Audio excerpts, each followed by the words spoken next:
గణేశాయ నమః సరస్వత్యై నమః శ్రీగురుభ్యో నమః హరి ఓం. సితమకరనిషణ్ణాం శుభ్రవర్ణాం త్రినేత్రాం కరధృతకలశోధ్యత్సోత్పలామత్యభీష్టాం విధిహరిహరరూపాం సేందుకోటీరచూడాం కలితసితదుకూలాం జాహ్నవీం తాం నమామి. జ్ఞానప్రదీపిక ఛానల్ను వీక్షిస్తున్న యూట్యూబ్ ప్రేక్షకులందరికీ జ్ఞానప్రదీపిక ఛానల్ తరఫున పాతూరి జ్ఞానేశ్వర శర్మ హృదయపూర్వక నమస్సుమాంజలులు. యూట్యూబ్ ప్రేక్షకులందరికీ వైశాఖ శుద్ధ సప్తమి, జాహ్నవి సప్తమి, దీన్నే గంగా సప్తమి అంటారు, గంగా జయంతి అని కూడా అనవచ్చు. ఈ జాహ్నవి సప్తమి సందర్భంగా అందరికీ గంగా జయంతి శుభాకాంక్షలు. గంగా అవతరణ, గంగా మహాత్మ్యము దాదాపు అన్ని పురాణాలలో, రామాయణంలో, భారతంలో వివరించబడింది. గంగా అవతరణను గురించి వివిధ పురాణాలలో విభిన్న రూపములలో చెప్పబడింది. అవతరణ తిథులు కూడా విభిన్నంగా చెప్పబడ్డాయి. అయితే ఆ తిథులు అన్నీ మాననీయములే. భగీరథుని తపస్సు వలన గంగాదేవి భూమికి అవతరించినది జ్యేష్ఠ శుద్ధ దశమి. దీనిని గంగా దశహరా అంటారు. ఆ రోజున గంగా జయంతి జరుపుకుంటారు. బృహద్ధర్మ పురాణం ప్రకారం వైశాఖ శుద్ధ తృతీయ అంటే అక్షయ తృతీయ రోజున భగవతి గంగా హిమాలయుని కూతురుగా జన్మించింది. కనుక దీనిని కూడా గంగా జయంతిగా జరుపుకుంటారు. వైశాఖ శుద్ధ సప్తమి జహ్ను సప్తమి, దీన్నే గంగా సప్తమి అని అంటారు. గంగా నదికి జాహ్నవి అని పేరు. జహ్ను మహర్షి కూతురుగా అవతరించింది కనుక ఈ తిథిని కూడా గంగా జయంతిగా జరుపుకుంటారు. జహ్ను మహర్షి కూతురుగా గంగా ఎందుకో అవతరించింది, జహ్ను సప్తమి అని ఎందుకంటారు, ఈ విషయాలు పురాణాలలో చెప్పబడిన వాటిని తెలుసుకుందాం.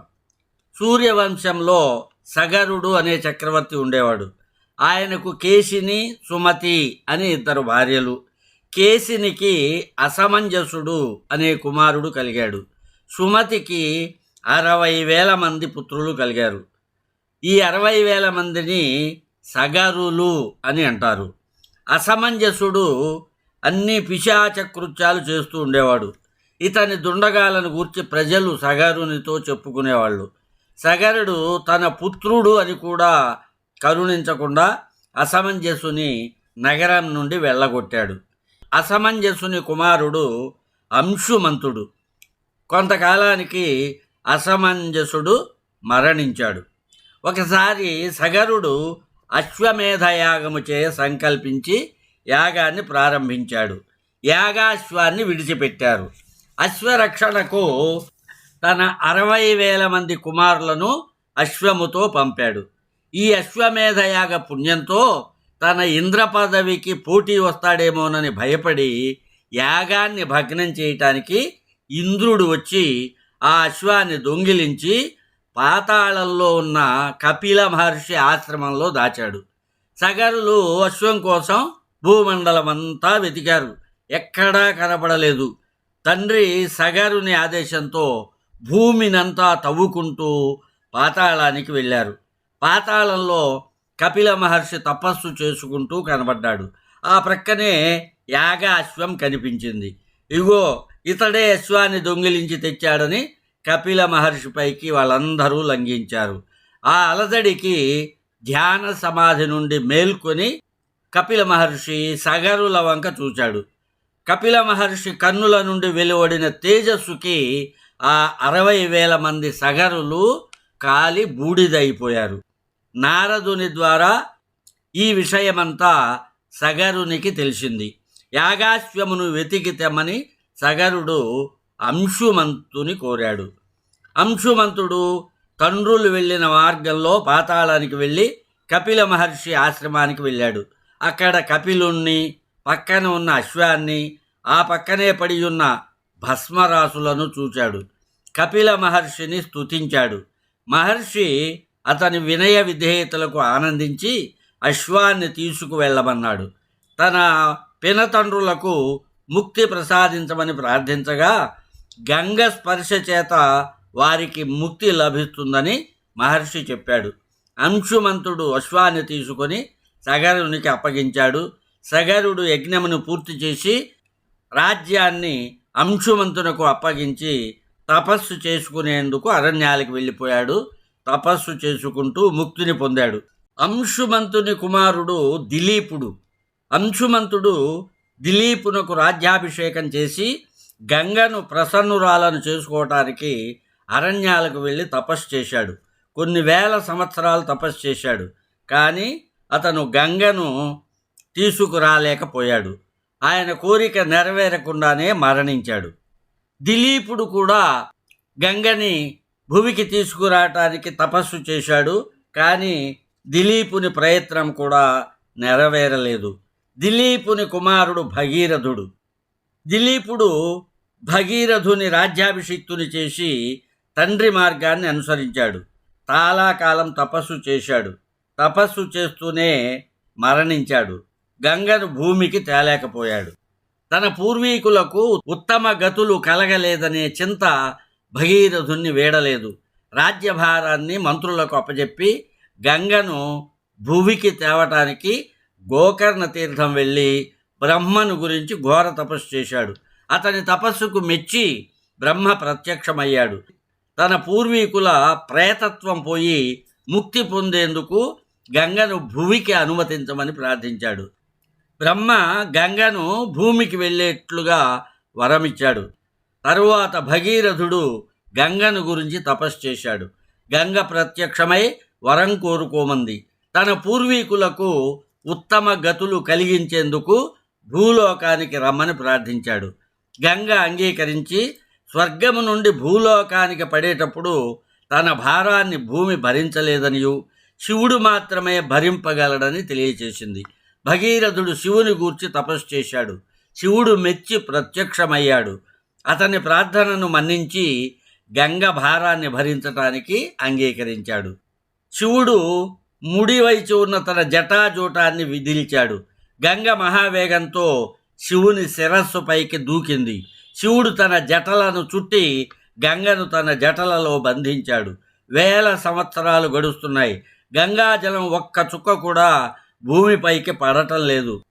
గంగను విడిచి కరుణించమని భగీరథుడు శివుణ్ణి ప్రార్థించాడు. శివుడు గంగను ఒక సన్నని పాయగా తన జటాజూటము నుండి విడిచాడు. గంగ భూమిని చేరింది. శివుని జటాజూటము నుండి భూమిపైకి పడిన ప్రదేశము గోముఖము అనే ప్రదేశం. భగీరథుడు గంగను అనేక విధముల స్తుతించాడు. రథం మీద ముందుకు సాగాడు. గంగ భగీరథుని వెంట సాగింది.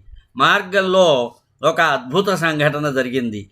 గంగ ప్రవహిస్తున్న మార్గంలో ఒకచోట జహ్ను మహర్షి ఆశ్రమం ఉంది. అక్కడ జహ్ను మహర్షి యజ్ఞం చేస్తున్నాడు. గంగ జహ్ను మహర్షి ఆశ్రమాన్ని తన ఉత్తుంగ తరంగాలతో ముంచివేసింది. జహ్ను మహర్షి కోపించి తన యోగశక్తిచే గంగాజలం మొత్తాన్ని త్రాగేశాడు. తనను అనుసరిస్తూ వస్తున్న గంగ జలధారల గలగలలు వినబడకపోయేసరికి భగీరథుడు వెనక్కి తిరిగి చూశాడు. గంగాజలం ఒక్క బొట్టు కూడా కనిపించలేదు. ఆశ్చర్యపోయాడు. విషయం తెలిసి గంగను విడిచిపెట్టమని మహర్షిని పరిపరి విధముల స్తుతించాడు. మహర్షి గంగను తన కుడి చెవి నుండి విడిచిపెట్టాడు. జహ్ను మహర్షి నుండి ఉద్భవించినది కాబట్టి గంగకు జాహ్నవి అని పేరు వచ్చింది. ఇది వైశాఖ శుద్ధ సప్తమి నాడు జరిగింది. అందుకని వైశాఖ శుద్ధ సప్తమిని జహ్ను సప్తమి లేక గంగా సప్తమి అంటారు. జహ్ను మహర్షి నుండి మరల ఉద్భవించింది కనుక జహ్ను మహర్షి కూతురు అయింది. కూతురుగా జన్మించింది కనుక వైశాఖ శుద్ధ సప్తమి నాడు కూడా గంగా జయంతిని జరుపుకుంటారు. అక్కడ నుండి మరల భగీరథుని అనుసరించి పాతాళలోకం చేరి అతని పూర్వీకుల బూడిదలపై ప్రవహించి వారికి ఉత్తమ గతులను ప్రసాదించింది. ఈ సందర్భంగా శంకర భగవత్పాదుల వారు రచించిన గంగా స్తోత్రం.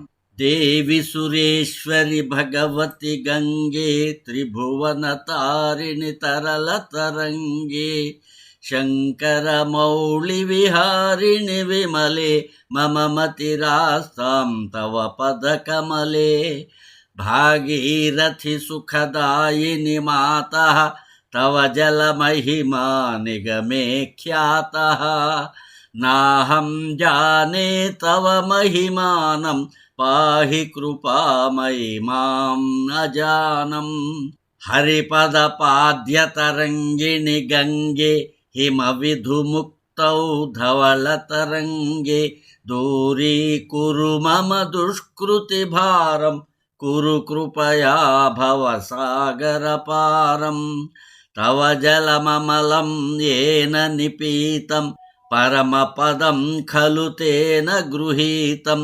మాతర్గంగే త్వయి యో భక్తః కిల తం ద్రష్టుం నయమశక్తః పతితోద్ధారిణి జాహ్నవి గంగే అఖండిత గిరివర మండిత భంగే భీష్మజనని హే మునివర కన్యే పతిత నివారిణి త్రిభువన ధన్యే కల్పలతామివ ఫలదాం లోకే ప్రణమతి యస్త్వాం న పతతి శోకే పారావార విహారిణి గంగే విముఖ యువతి కృత తరళాపాంగే తవ చేన్మాతః శ్రోతః స్నాతః పునరపి జఠరే సోపి న జాతః నరక నివారిణి జాహ్నవి గంగే కలుష వినాశిని మహిమోత్తుంగే పునరసదంగే పుణ్యతరంగే జయ జయ జాహ్నవి కరుణాపాంగే ఇంద్రమకుటమణిరాజిత చరణే సుఖదే శుభదే భృత్య శరణ్యే రోగం శోకం తాపం పాపం హరమే భగవతి కుమతి కలాపం త్రిభువన సారే వసుధాహారే త్వమసి గతిర్మమ ఖలు సంసారే అలకానందే పరమానందే కురు కరుణామయి కాతరవంద్యే తవ తట నికటే యస్య నివాసః ఖలు వైకుంఠే తస్య నివాసః వరమిహ నీరే కమఠో మీనః కిం వా తీరే శరటః క్షీణః అధవాశ్వపచో మలినో దీనః తవ నహి దూరే నృపతి కులీనః భో భువనేశ్వరి పుణ్యే ధన్యే దేవి ద్రవమయి మునివర కన్యే గంగాస్తవమిదమమలం నిత్యం పఠతి నరో యః సజయతి సత్యం ఏషాం హృదయే గంగా భక్తిః తేషాం భవతి సదా సుఖముక్తిః మధురా కాంతా పంఝటికాభిః పరమానందకలితలలితాభిః గంగాస్తోత్రమిదం భవపారం వాంఛితఫలదం విమలం సారం శంకరసేవక శంకరరచితం పఠతి సుఖీస్తవ ఇతి చ సమాప్తః. ఇతి శ్రీశంకర భగవత్పాదకృతం గంగాస్తోత్రం సంపూర్ణం. గంగావతరణ కథను శంకర భగవత్పాదుల వారు రచించిన గంగా స్తోత్రాన్ని వినిన యూట్యూబ్ ప్రేక్షకులందరికీ గంగామాత ఇహజన్మలోనూ జన్మాంతరములలోనూ చేసిన మహాపాతక ఉపపాతకములన్నిటిని నశింపజేసి ముక్తిని ప్రసాదించవలసినదిగా గంగామాతను ప్రార్థిస్తూ స్వస్తి ప్రజాభ్యః పరిపాలయంతాం న్యాయేన మార్గేణ మహిం మహీషః. గోబ్రాహ్మణేభ్యः శుభమస్తు నిత్యం. సమస్తలోకాः సుఖినో భవంతు. ఓం శాంతి శాంతి శాంతి.